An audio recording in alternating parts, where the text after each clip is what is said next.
go outside and find something with a color you love, a leaf, a flower, anything. Match it to the closest card and then use the palette ideas card to make a triadic color palette. Maybe that one. Okay, that's in there.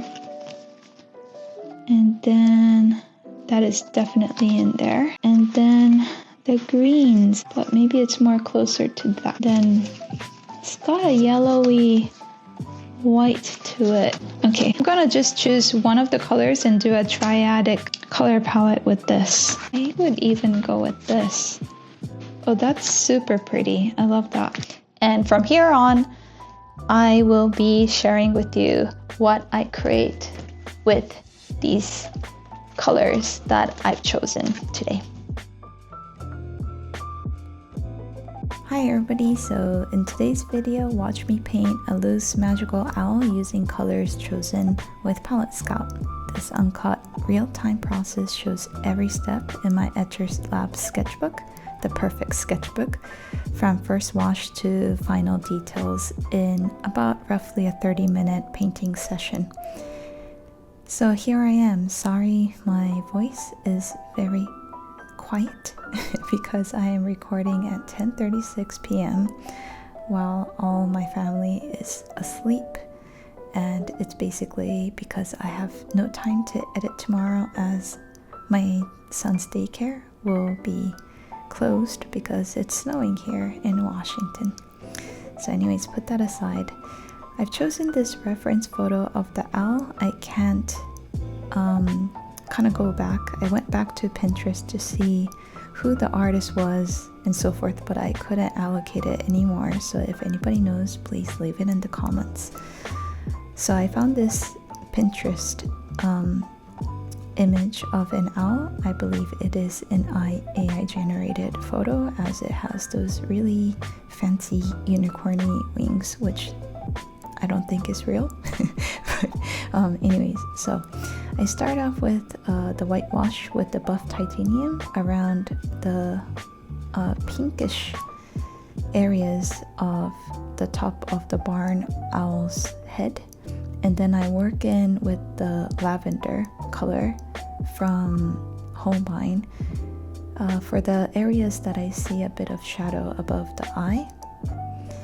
And then after this, I gradually come in with a bit of that same color, but I start to see a bit of reddish tint above that upper eyelid of the barn owl. So I picked the quinacridone coral color from Daniel Smith and apply it just above that upper eyelid, but I'm kind of like almost charging into that lilac that I already have, and I don't mind it creating those wet and wet kind of blending those two colors in. I'm not so scared of that because this is just the first layer, and with first layers I tend to just love any kind of play to happen. It's kind of like you don't mind being abstract with how you approach your work because it's just the initial layer.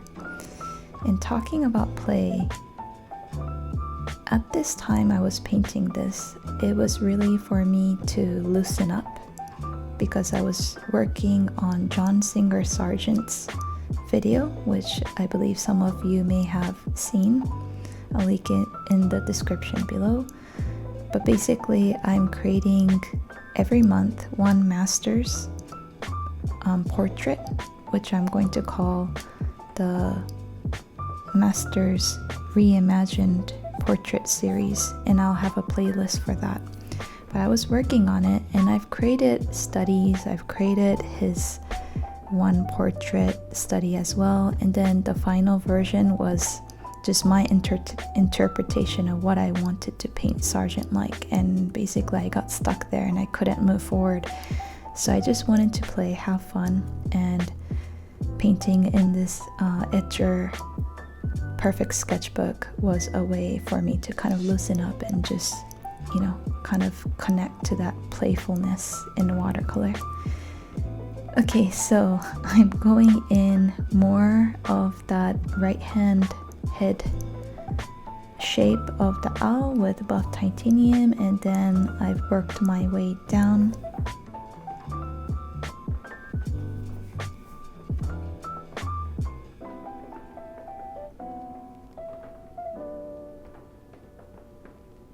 And here I'm going in more with that lavender between the areas that I feel like it needs a bit more color, a bit more depth.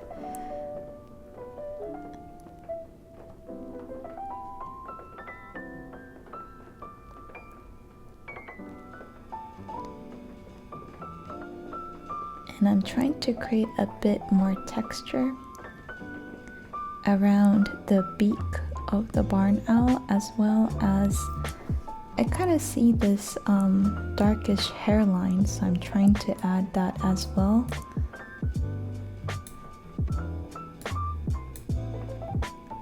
I believe the mixture was the lavender, that purple color. And I forgot to mention the swatches on the left bottom. I just love the look of it, so I often, when I'm doing some studies, I'll create a horizontal line of each color pigment that I am using, just so I can kind of go back and reflect on what were the colors I actually used. And I'm also using Emily Hughes Craftamo brushes from her set. Okay, and here I start adding that cobalt green turquoise of Shiminka, which is a lovely color.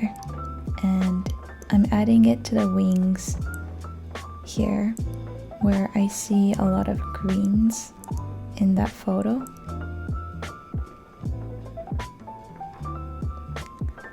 Okay, it started to snow, so you might hear the snow dropping on the roof, because it's super quiet and it's just that, the snow falling on the roof sound here. Okay, and I'm just going over, I'm trying to create enough space for the other colors of the feathers, so I can have variation in different areas. And I'm only painting the bottom edge of these feathers, and creating like a negative space in between, so I can always kind of add any color, even water, to blend those out eventually. I'm just mapping it out basically here to see what would work, because I'm not even sure. I'm just kind of having a play.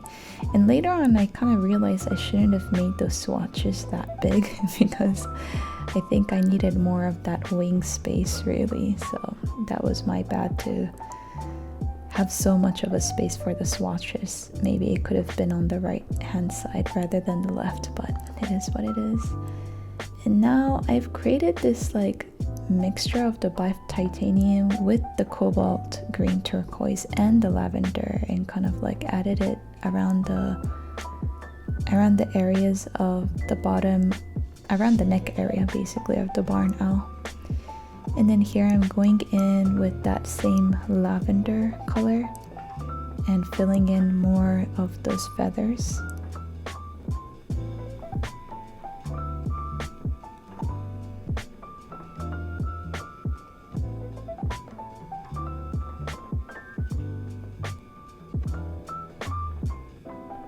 And I'm creating that hard edge with this lavender just to kind of have a contour line of where that wing goes up until, just so my brain can get loose with playing inside of it, so to speak. And here I'm adding that sap green a bit for more wings.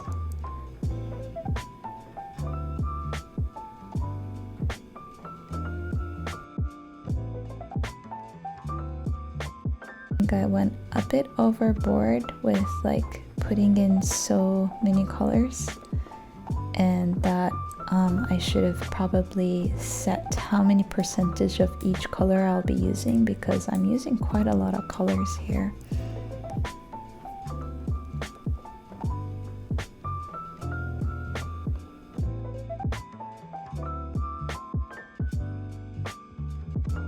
Overall, I do find it so fun to just have as many colors as I like in a painting, but yeah, I kind of go crazy with colors, I would say, but as I said, colors are my thing. I just love it.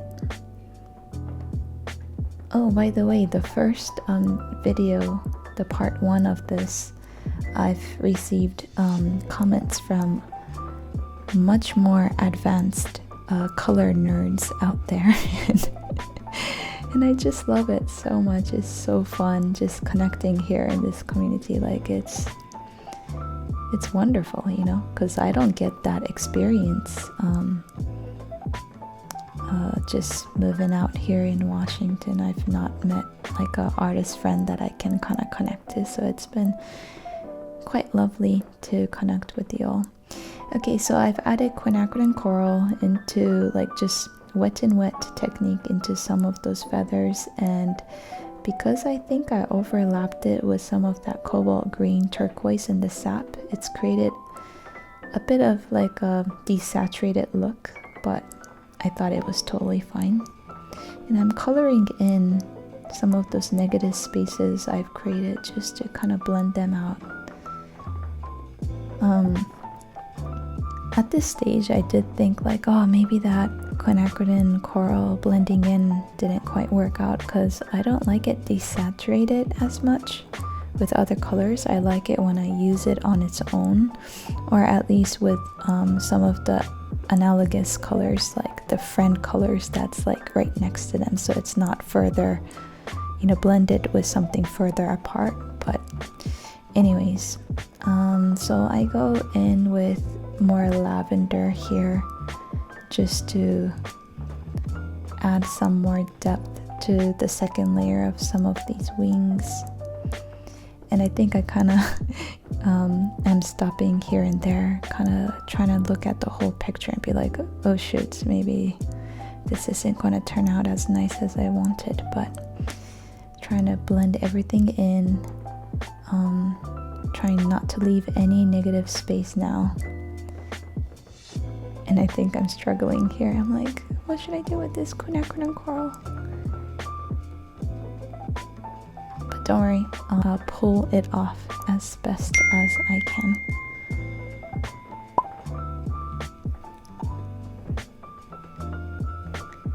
And here with the lavender color, I'm working in the other side of the wing. I'm starting from the contour of the wing, the inner contour where it meets with the chest, as well as the outer contour where it meets with the background. And yeah, I just start adding more color, creating more light value where it is light in the middle. And then although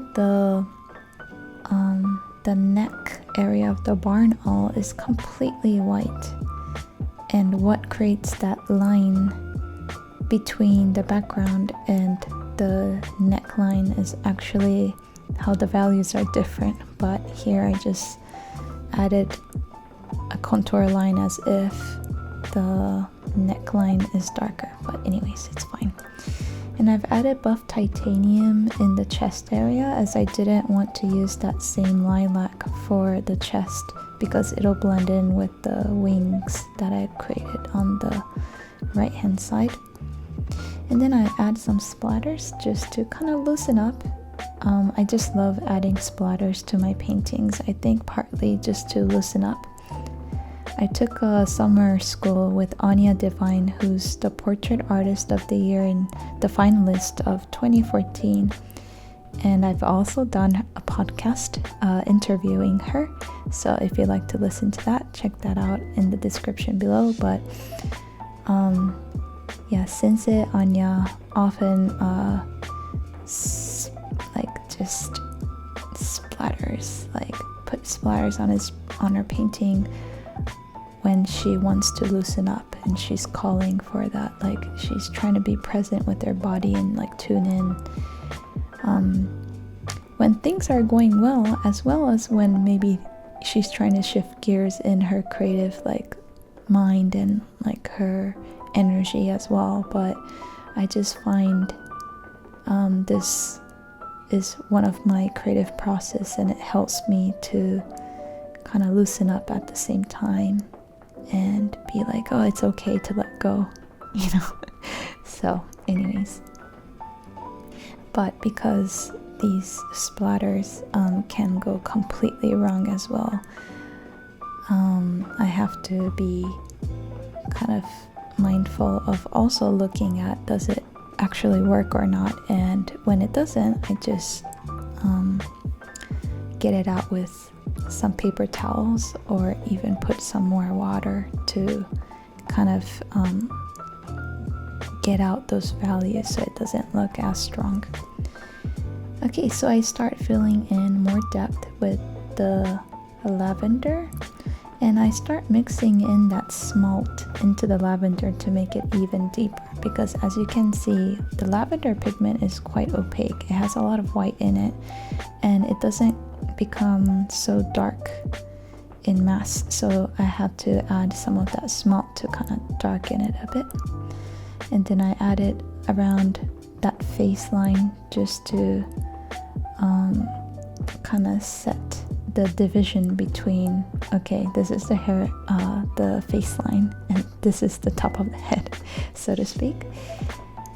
And then I go in creating more depth, more texture, and I'm using sap green here just to kind of, I think, be playful with the color choices. I don't really see green obviously on the photo reference, but I'm just playing around with colors here, just seeing what I feel works for my painting rather than the photo reference, but keeping in mind that the values are quite important.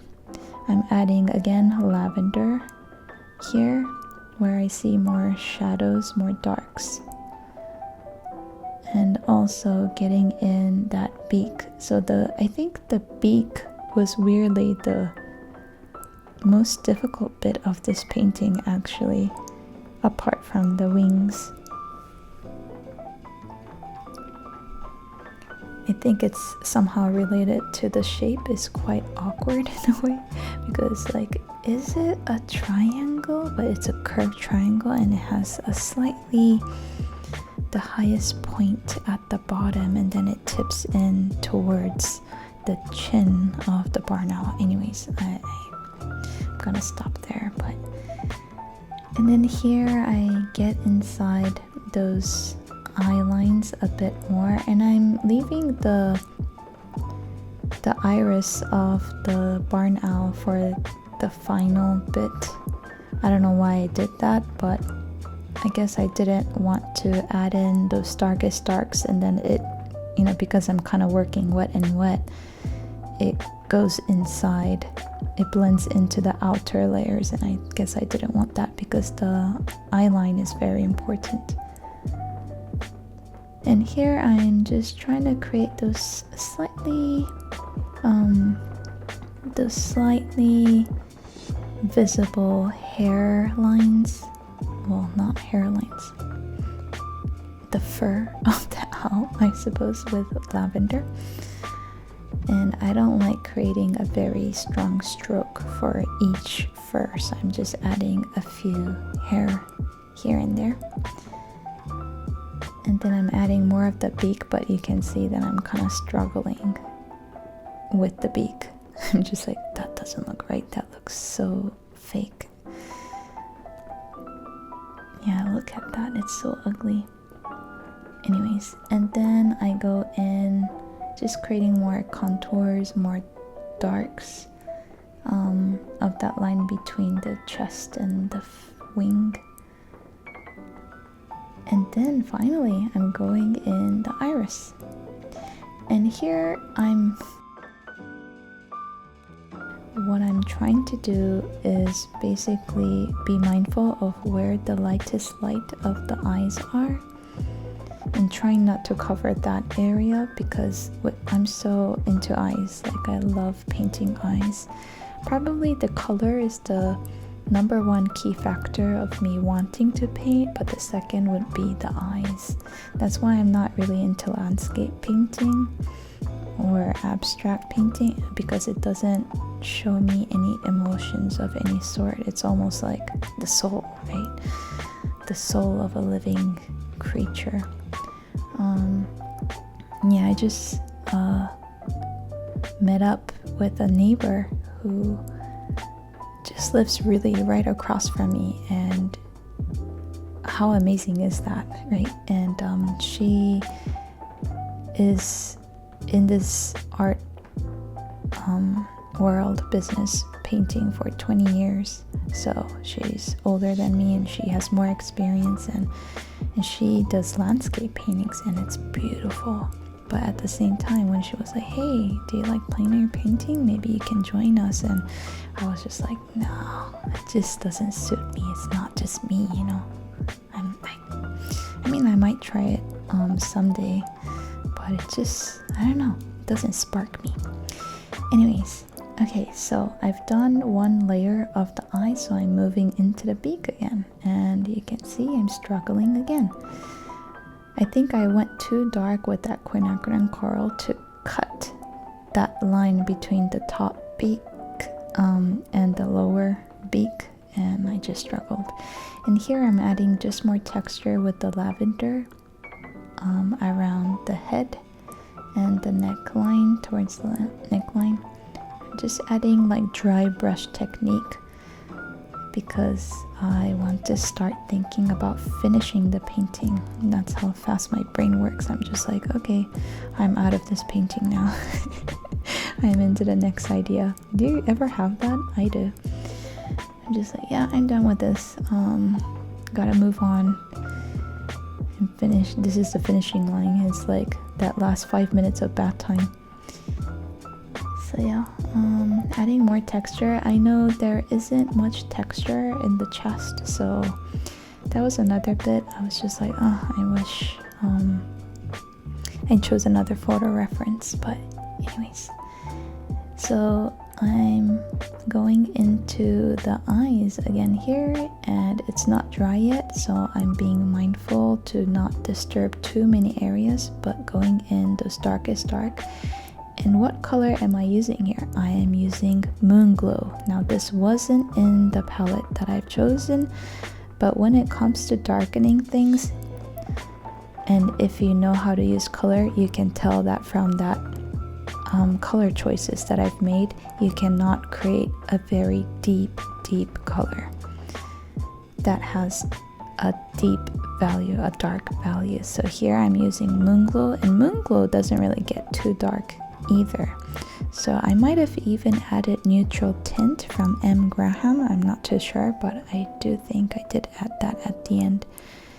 Anyways, regardless, and when you want to create that harmonious look to those darkest darks with the color palette that you've chosen, I think I might have even added a bit of that lavender as well as the quinacridone coral to the Moon Glow, just to kind of harmonize it a bit. But yeah, okay, so here I'm just looking at the painting, kind of thinking what's working, what's not working, and I am creating more of that outline of the beak. And finally I'm getting in with the whitest white of the painting. So yep, I turned to white acrylic for help, and I'm trying to regain a bit of that beak to make it a bit better than it is.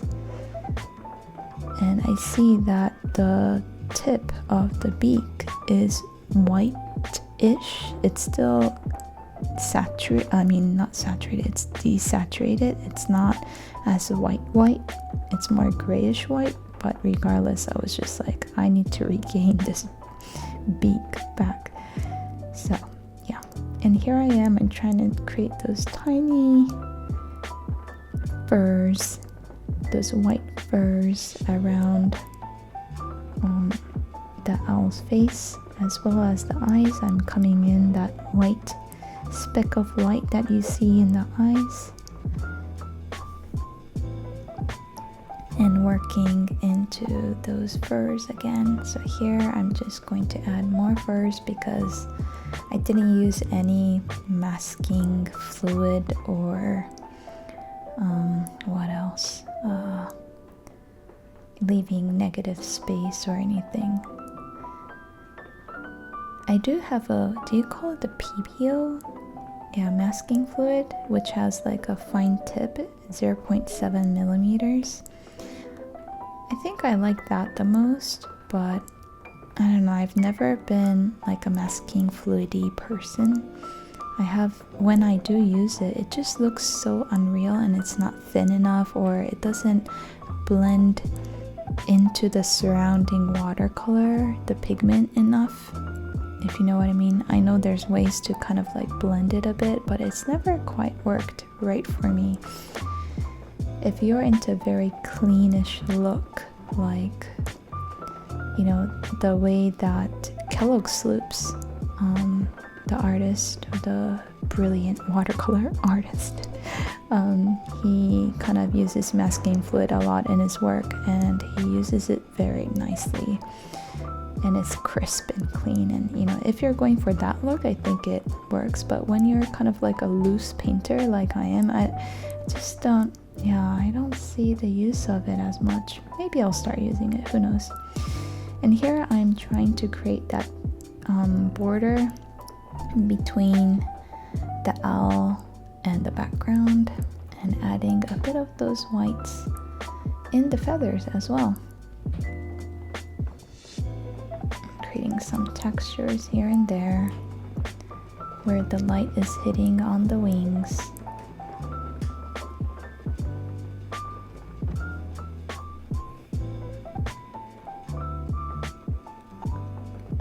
But yeah, if you have any way that you use masking fluid and it's working for you, leave it in the comment below. I love to hear how you use masking fluid.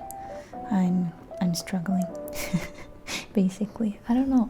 I'm not struggling. I guess I just feel like it's not useful for me, but I love to know if there's a useful way of using it for portraits, say.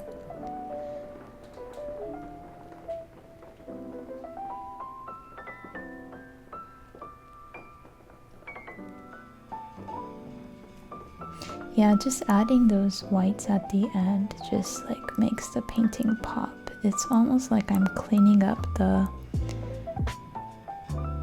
dirtiness of the painting. That sounds weird, but yeah, I'm just trying to edit whatever, or even it's addition too. It's basically addition really, and I'm trying to create that thin line around the eyes just to make it pop as well, because you can see that upper eyelid and the lower eyelid, but I think I went too overboard. So here I'm scrubbing off the paint, the acrylic white paint a bit, and spreading it around the eye to create that soft eyelid look. And I'm going in here also scrubbing off some of the white acrylic. And I forgot to mention that I've added like a bit of that cobalt turquoise green in the background as a wash, because I just felt like having it white in the background didn't quite look right. I know in the photo reference the background is actually like super light in value compared to the owl, but I just thought I needed to add that just to make my life easier and have contrast. And here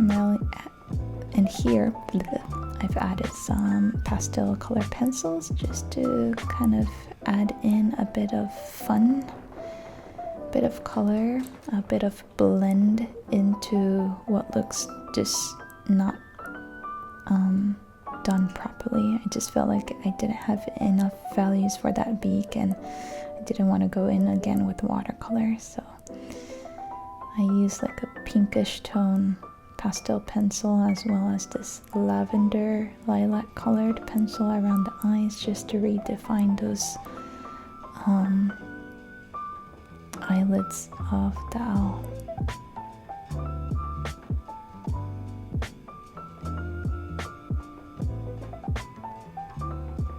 I love working with pastel pencils. There's something almost like a makeup feel to pastel pencils I love.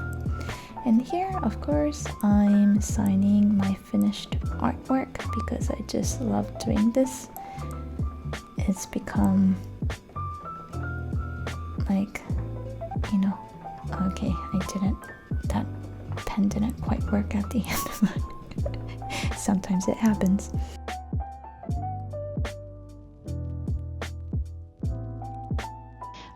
Okay, so that's pretty much it. I hope you enjoyed this video, and let me know how you get inspired or select your colors for your paintings. I'd love to hear them in the comments below. Okay, until next time, take care. Bye bye.